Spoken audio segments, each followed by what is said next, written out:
நீங்கள் நம்ம சேனலுக்கு விளம்பரம் கொடுக்க விருப்பப்பட்டீங்கன்னா 9449359224 இந்த நம்பருக்கு காண்டாக்ட் பண்ணுங்கள். உலகம் முழுவதும் பேசுபொருளாக இருக்கக்கூடிய ஒரு வார்த்தை டொனால்டு ட்ரம்ப் அவர்களுடைய இனாகரேஷன் பதவியேற்பு விழா.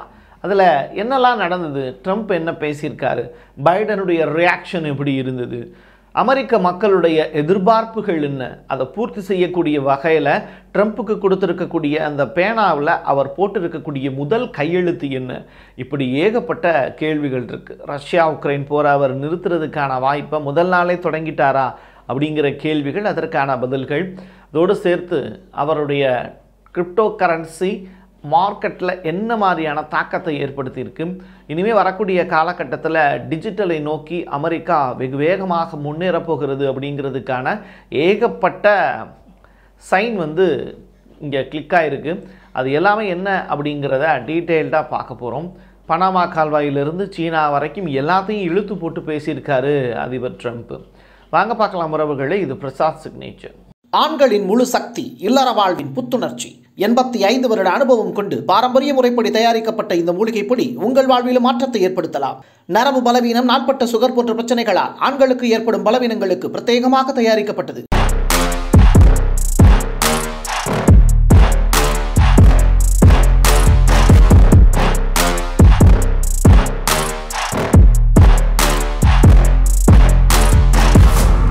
ட்ரம்பினுடைய பதவியேற்பு விழா ரொம்ப அவுட்டோரில் நடத்துகிறதா ஃபஸ்ட்டு பிளான் பண்ணாங்க. அப்புறம் இன்டோர் பிளானுக்கு மாறினாங்க.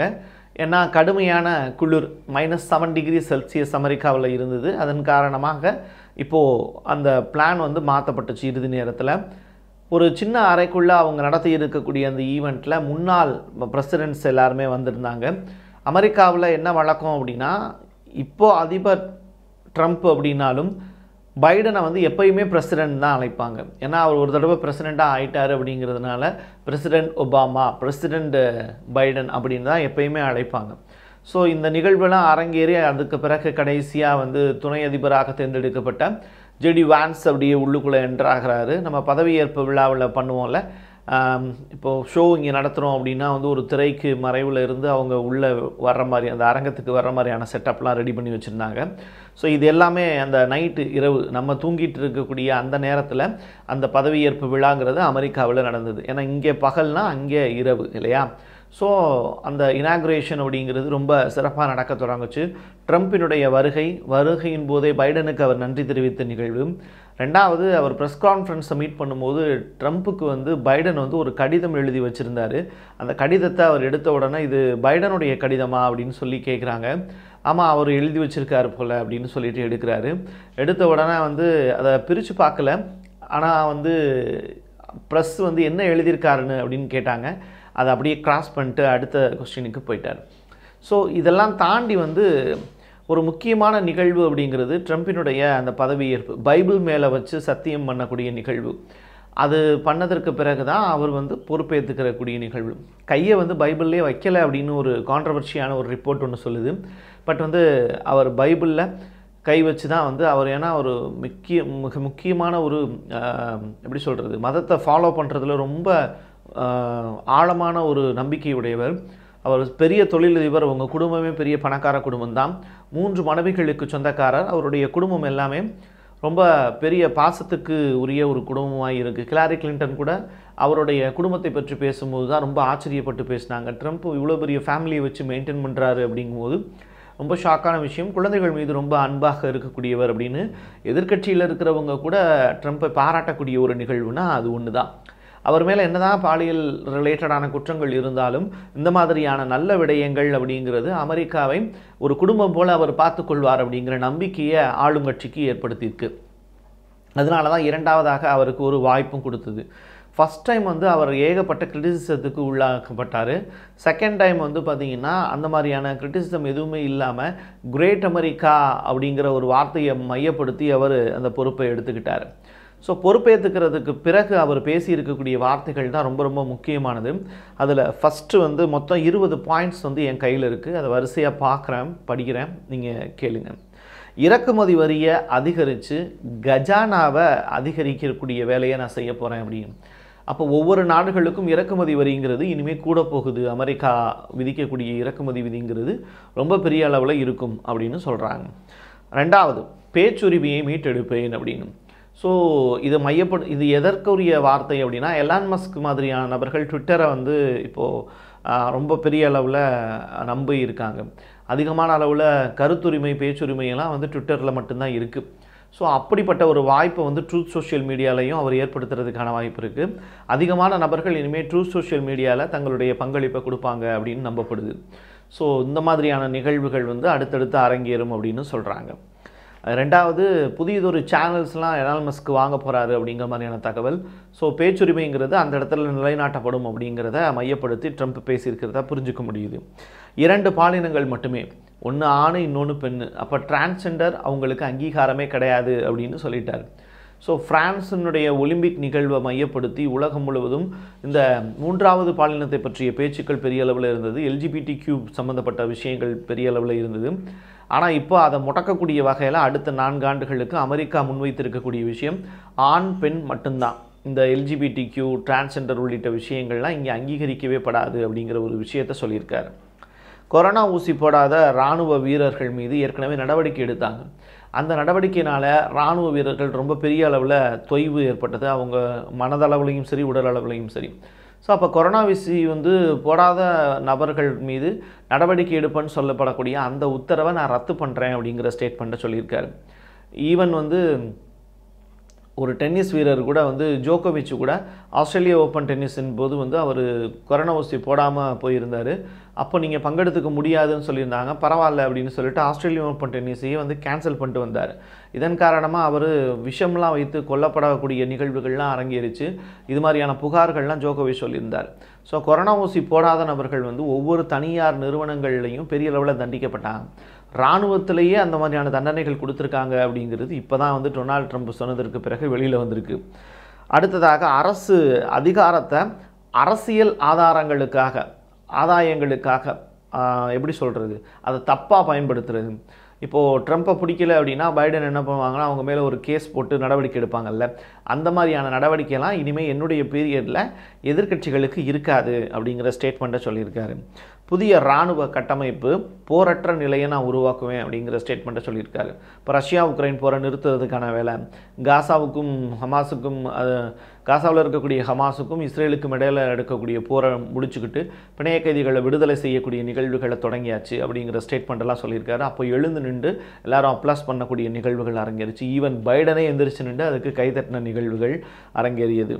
அதற்கு பிறகு I am a piece maker அப்படிங்கிற ஸ்டேட்மெண்ட்டை சொல்லியிருக்காரு. நான் சொல்லியிருந்தேன் ஏற்கனவே ஒரு வீடியோவில், நோபல் பரிசுக்கு பெரிய அளவில் திட்டம் போடுறாரு அப்படின்னு.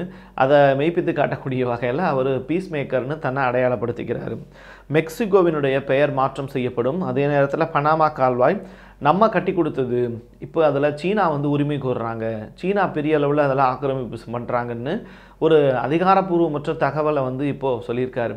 பனாமா கால்வாய்க்கும் சீனாவுக்கு என்ன சம்பந்தம் அப்படின்னு நீங்கள் கேட்டிங்க அப்படின்னா, அதிகமான அளவில் வர்த்தகத்தின் மூலியமாக லாபம் ஈட்டுறது சீனா தான்.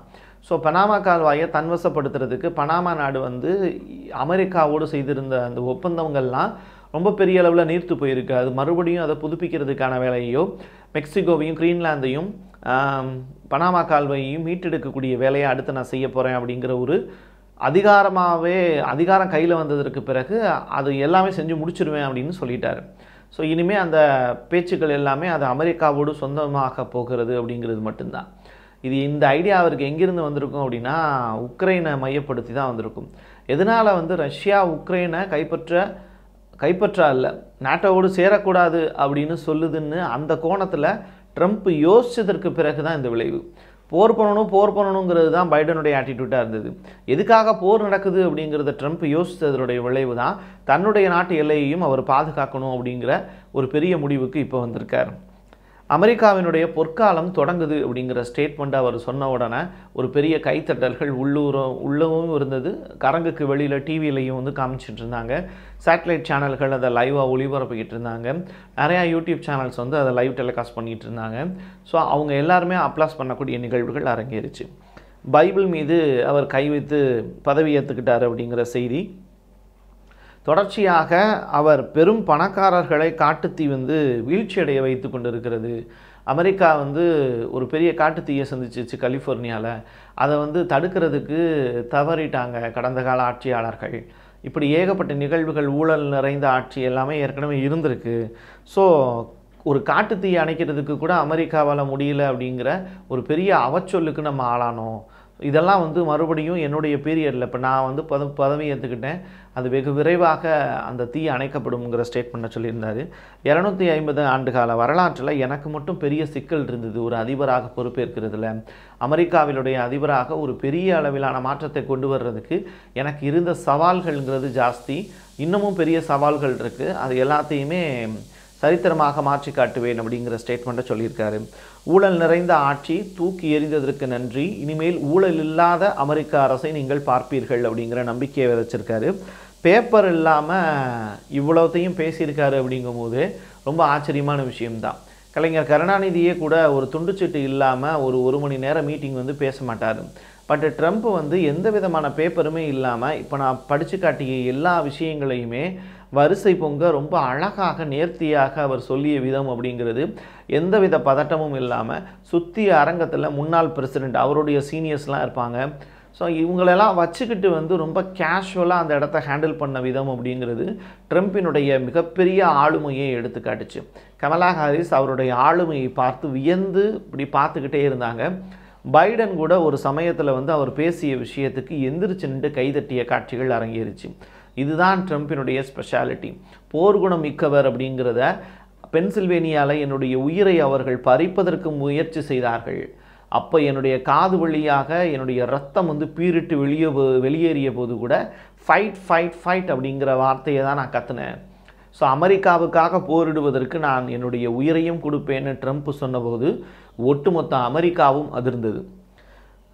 இது அமெரிக்காவினுடைய சுதந்திர நாள் இந்த நாள் அப்படின்னு சொல்லிட்டு தன்னுடைய பதவியேற்பு விழாவை அவர் சொல்கிறார். லிபரல் டே அப்படின்னு.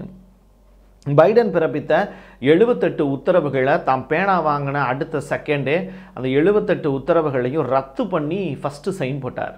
ட்ரம்பினுடைய ஃபஸ்ட்டு சைன் அப்படிங்கிறது பைடன் ஏற்கனவே பிறப்பித்திருந்த 78 உத்தரவுகளை ரத்து செய்து உத்தரவு போடுறார். இதுதான் ரொம்ப ரொம்ப முக்கியமானது.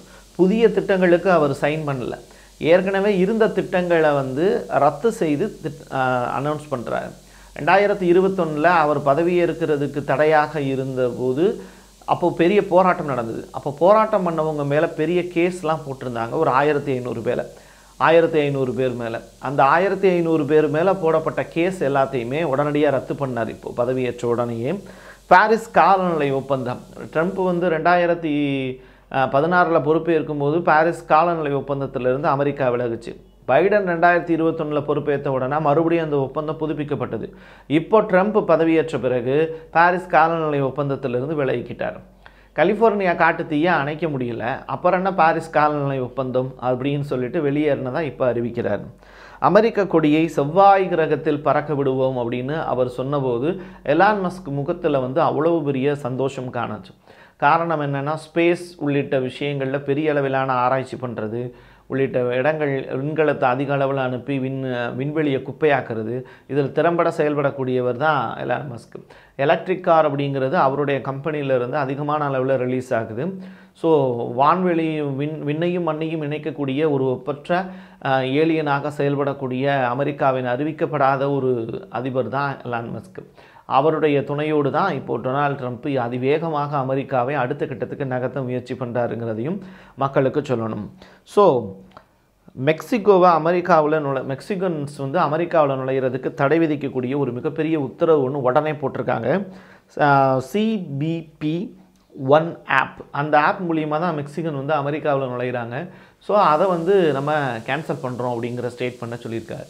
ட்ரம்ப் பொறுப்பேற்றுக்கிட்ட உடனே கிரிப்டோ கரன்சி பற்றிய பேச்சுக்கள் அதிக அளவில் இருந்தது. ட்ரம்ப் வந்து ஒரு நாணயம் ஒன்று அறிமுகப்படுத்துகிறார். அந்த நாணயத்தினுடைய பேர் வந்து டாலர் ட்ரம்ப் அப்படின்னு சொல்லப்படுது. இது வந்து ட்ரூத் சோஷியல் மீடியாவில் தனது வெள்ளிக்கிழமையே வந்து இந்த போஸ்ட்டை போட்டிருந்தார்.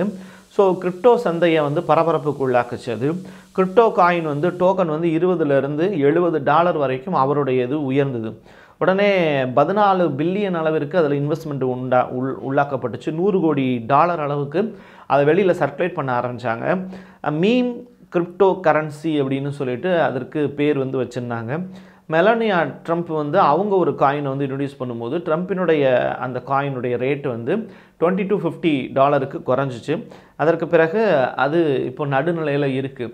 மேலும் இந்த கிரிப்டோ கரன்சி தொடர்பான விஷயங்கள் இனிமேல் வரக்கூடிய காலகட்டத்தில் ட்ரம்ப்பினுடைய காலகட்டத்தில் ஏகப்பட்ட மாற்றங்களுக்கு உள்ளாக்கப்பட்டு அதிகமான அளவில் நிலங்களை வாங்குவதாக இருந்தாலும் பொருட்களை வாங்குவதாக இருந்தாலும் கிரிப்டோ கரன்சியின் மூலியமாக வாங்குவதற்கான வாய்ப்பை ட்ரம்ப் அதிகப்படுத்துவார்.